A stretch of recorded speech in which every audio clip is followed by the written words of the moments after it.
भारत सरकार 7 मई 2025 को देश भर के 244 चिन्हित सिविल डिफेंस जिलों में एक विशाल मॉक ड्रिल आयोजित करने जा रही है। इसका मकसद यह जांचना है कि जंग जैसे हालात जैसे कि मिसाइल हमले या हवाई हमलों के दौरान आम जनता कितनी जल्दी और असरदार तरीके से प्रतिक्रिया दे सकती है। इस मॉक ड्रिल में असल हालात जैसे दृश्य पेश किए जाएंगे। मसलन हवाई हमले के सायरन बजेंगे, शहरों की बिजली बंद की जाएंगी, आम लोग शरण लेने का अभ्यास करेंगे और आपातकालीन सेवाएं तुरंत हरकत में आएंगी। इस अभ्यास का मकसद है अफरातफरी से बचाव, घबराहट को कम करना और जाने बचाना। हालांकि इस तरह की तैयारियां शीत युद्ध के दौर की याद दिलाती हैं, लेकिन मौजूदा वैश्विक तनावों ने एक बार फिर इन्हें अहम बना दिया है। 7 मई को होने वाले इस राष्ट्रीय स्तर के रिहर्सल के लिए गृह मंत्रालय ने 2 मई 2025 को सभी राज्यों और केंद्र शासित प्रदेशों को निर्देश जारी किया। यह अभ्यास सिविल डिफेंस रूल्स 1968 के तहत आता है।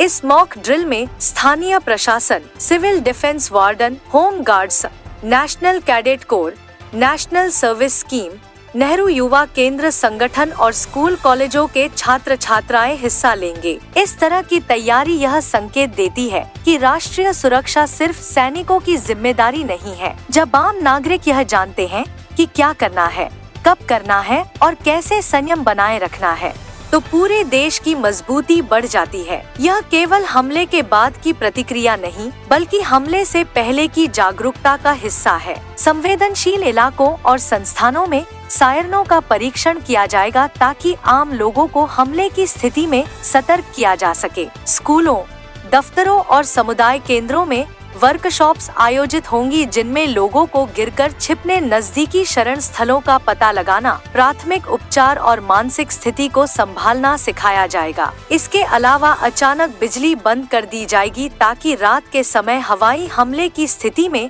शहर को दुश्मन की नजर से छिपाया जा सके। यह तकनीक आखिरी बार 1971 की बांग्लादेश मुक्ति युद्ध के समय इस्तेमाल हुई थी। सामरिक इमारतों जैसे मिलिट्री बेस, संचार टावर और पावर प्लांट को छिपाने के लिए नकाबपोशी की जाएगी ताकि सैटेलाइट या हवाई निगरानी से बचा जा सके। हाई रिस्क इलाकों से लोगों को सुरक्षित क्षेत्रों में ले जाने का अभ्यास किया जाएगा, जिससे वास्तविक स्थिति में आने वाली रुकावटों को पहचाना जा सके। यह अभ्यास किसी खास घटना से जुड़ा हुआ नहीं है, बल्कि 22 अप्रैल को जम्मू कश्मीर के पहलगाम में हुए आतंकवादी हमले के बाद सरकार की सुरक्षा तैयारियों का हिस्सा है। इस हमले में 26 भारतीय सैलानियों की मौत हुई थी और इसके पीछे पाकिस्तान आधारित आतंकी संगठनों का हाथ बताया जा रहा है।